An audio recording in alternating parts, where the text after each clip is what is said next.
Eh bien, cette fin d'année, j'avais envie de vous partager quelque chose de fort et de vous souhaiter une belle année 2020. Alors, vous me voyez là dans un lit d'hôpital parce que j'avais envie d'être claire avec vous et de vous partager ça. L'année 2019 a été plutôt mouvementée pour moi. J'ai subi une opération déjà en début d'année 2019 où on m'a trouvé une tumeur bénigne dans le ventre. Ok.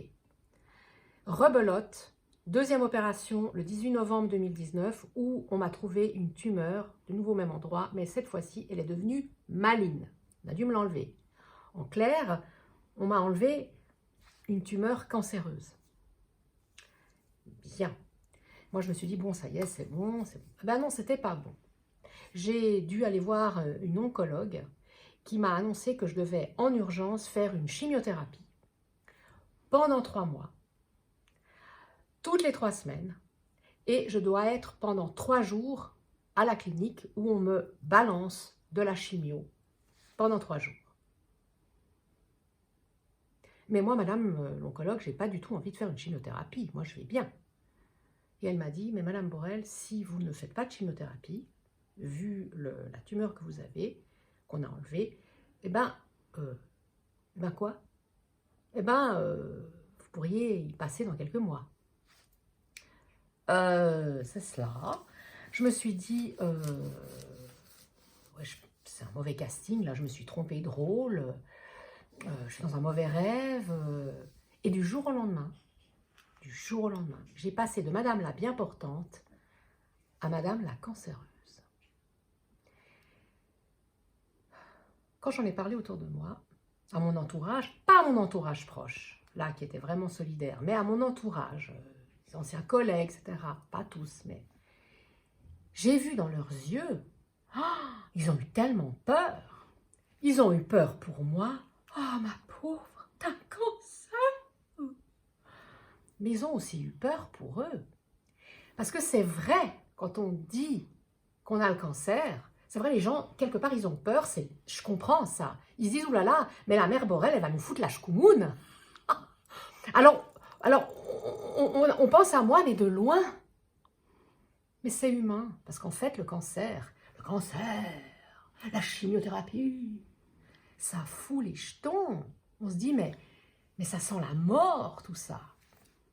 Et puis c'est vrai que quand tout d'un coup, vous passez dans le camp des cancéreux, vous êtes comme dans un ghetto, les gens vous regardent de loin, ils disent « oulala, oulala, oulala ». Et puis on ne parle pas de ça, on se bat contre le cancer, puis quand on est sorti de là, on dit « coucou, moi je vais super bien, j'ai combattu la bête ».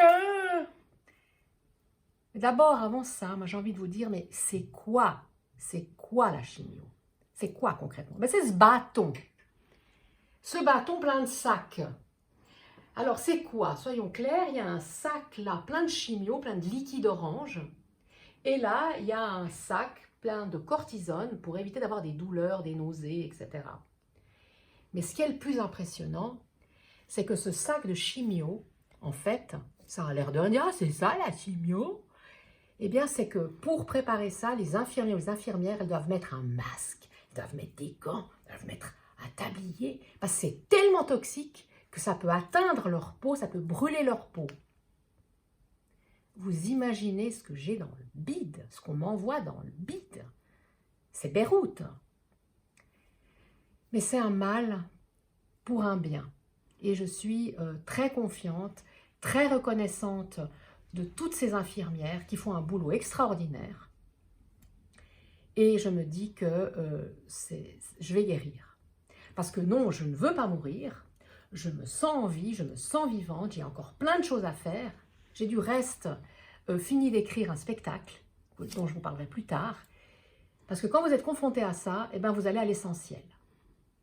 Et aujourd'hui, mon message, pourquoi je vous parle de ça? Pour vous dire que la chimio, c'est quoi aussi physiquement? Physiquement, c'est qu'on est, après la chimio, on est comme une serpillière mal essorée, on a l'impression d'avoir 90 ans, on marche tellement lentement, on est tellement fatigué. Et puis c'est aussi des histoires de toilettes. On ne peut pas aller aux toilettes, on a des gaz, on n'a même pas de gaz, on ne peut pas aller aux toilettes, on est comme comme s'il y avait un barrage. C'est horrible. Constipé pendant 6 jours. C'est ça la réalité de la chimio, en tout cas pour moi. Mais au-delà du caca et du pipi et du pété, ce que j'ai envie de vous dire, c'est que moi avant, je me suis demandé, mais pourquoi t'as eu un cancer? C'est quoi ce bordel? Mais pourquoi?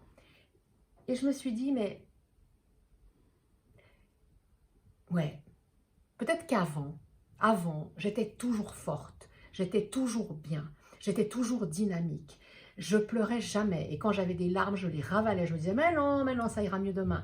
Je prenais jamais le temps de me reposer. Je prenais jamais le temps de me sentir impuissante. J'osais pas aller mal.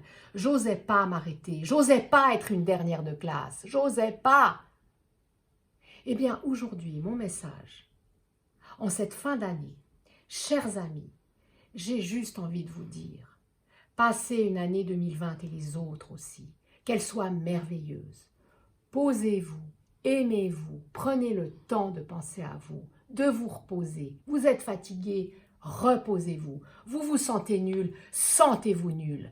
Et arrêtez de vouloir être un premier de classe. Soyez juste vous, soyez juste impuissant. Si vous vous sentez impuissant, soyez juste vous et prenez-vous dans les bras et prenez soin de vous.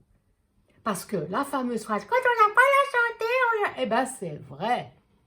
Quand on n'a pas la santé, on n'a plus rien. Prenez soin de vous. » Et puis, dernière chose pour finir en beauté, si vous êtes sage, je vous montrerai lors de ma prochaine vidéo mon crâne rasé. Aujourd'hui, je fais encore ma mijaurée. Bonne année 2020 et plein de bonnes choses pour vous.